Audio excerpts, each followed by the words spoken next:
కోసం మీ అబ్బాయి నన్ను ఈరోజు ఇంటర్వ్యూ చేస్తున్నాడు. ఈసారి ఎప్పుడైనా ఇంటర్వ్యూ స్టార్ట్ అవుతుంది, మరొకసారి మాట్లాడదాం. లెజెండ్ బాలకృష్ణ గారిని అయితే ఇంటర్వ్యూ చేశాను. ఈ ఇంటర్వ్యూ మీరు చూస్తే ఖచ్చితంగా నన్ను తిడతారు, ఎందుకంటే నేను మా నాన్నకి ఒక సర్ప్రైజ్ ఇచ్చాను. సో మా నాన్నకి నేను ఏం సర్ప్రైజ్ ఇచ్చాను, అసలు నన్ను ఎందుకు మీరు తిడతారు అనేది ఈ వీడియో మీరు లాస్ట్ వరకు చూస్తే తెలుస్తుంది. సో ఇక వీడియో అయితే స్టార్ట్ చేద్దాం, లాస్ట్ వరకు చూడండి. హాయ్ గైస్, మా నాన్న ఈ వీడియోలో ప్రాంక్ చేయబోతున్నా. మా నాన్న షాక్ అవుతాడా లేదా ఈ వీడియో లాస్ట్ వరకు చూడండి. సో బాలయ్య బాబు గారు అయితే మా నాన్నతో మాట్లాడబోతున్నారు. సో అన్న చేత మాట్లాడిపోతున్నాం. మా నాన్నకు కాల్ చేద్దాం, అసలు ఎత్తదో లేదు. లైవ్ ప్రాంక్ మా నాన్నకు కూడా తెలియదు, వర్కౌట్ అవుద్దో లేదో చూద్దాం.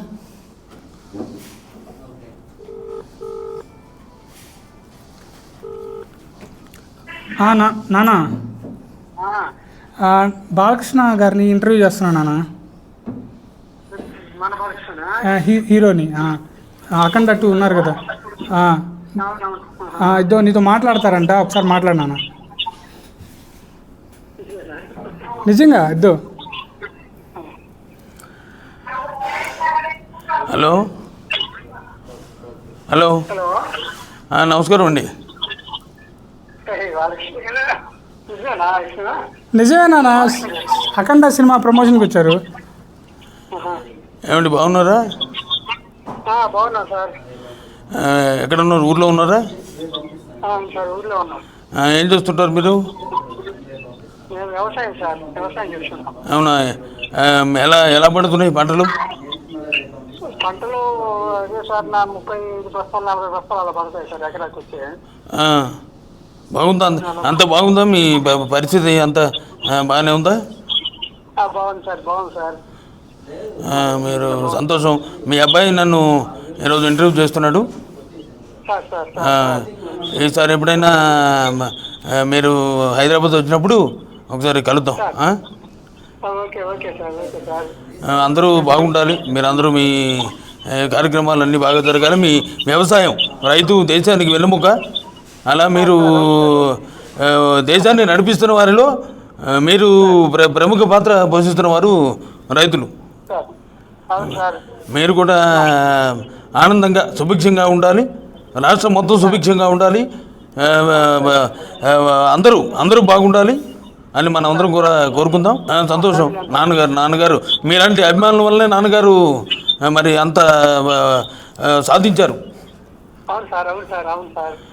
మీ అభిమానం మా కుటుంబం పట్ల ఎప్పుడూ ఉండాలి. నందమూరి వారికి అభిమానులే బలం. అలా ఉండాలి. మీరందరూ సర్వేజన సుఖినో భవంతు. మరి ఇంటర్వ్యూ స్టార్ట్ అవుతుంది, మరొకసారి మాట్లాడదాం.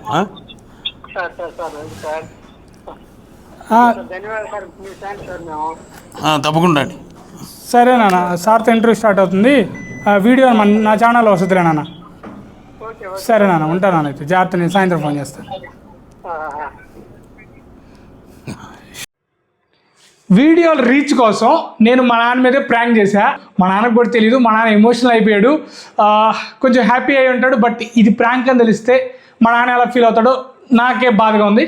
బట్ తప్పలేదు, మీరు ఓకే అంటే ఇలాంటి కంటిన్యూ అవుతాయి, లేదంటే ఆపేస్తాయి. మీరు వీడియో లాస్ట్ దాకా చూసారు కదా, మీకేమనిపించింది? సో ఇలాంటి ప్రాంక్స్ చేయడం కరెక్ట్ అంటారా, కాదంటారా? ఇంతకుముందు నేను చేసిన ఇంటర్వ్యూస్ బట్టి ఫస్ట్ మా నాన్న నమ్మలేదు బాలకృష్ణ గారితో. అంటే మొత్తానికి వీడియో అయిపోయాక సో మా నాన్న నమ్మేశాడు. సో ఊర్లో కూడా కొంతమందికి చెప్పేశాడు. సో మా నాన్న అయితే ఫీల్ అయి ఉంటాడు పక్కాగా. తప్పలే, కంటెంట్ క్రియేటర్ అంటే ఇలాంటివి కూడా చేయాలని చేసేసా. ఒకవేళ వద్దంటే మీరు చెప్తే ఆపేస్తా. నాకు రీచ్ కంటే కూడా మీ ఇంపార్టెన్స్ ముఖ్యం. సో అదనమాట మీ మ్యాటర్. ఒకవేళ నచ్చుంటే లైక్ చేసుకోండి, సబ్స్క్రైబ్ చేసుకోండి. ఇలాంటివి మీ ముందుకు తీసుకొస్తా ఉంటాను అనమాట. సో అలా స్టార్ట్ అయిపోద్ది. సో నెక్స్ట్ వీడియోలో కలుస్తా. ఉంటాను, బాయ్. పేరు గుర్తు పెట్టుకోండి, Vishnu Charan DC. To the city streets, we began to feel the fire. We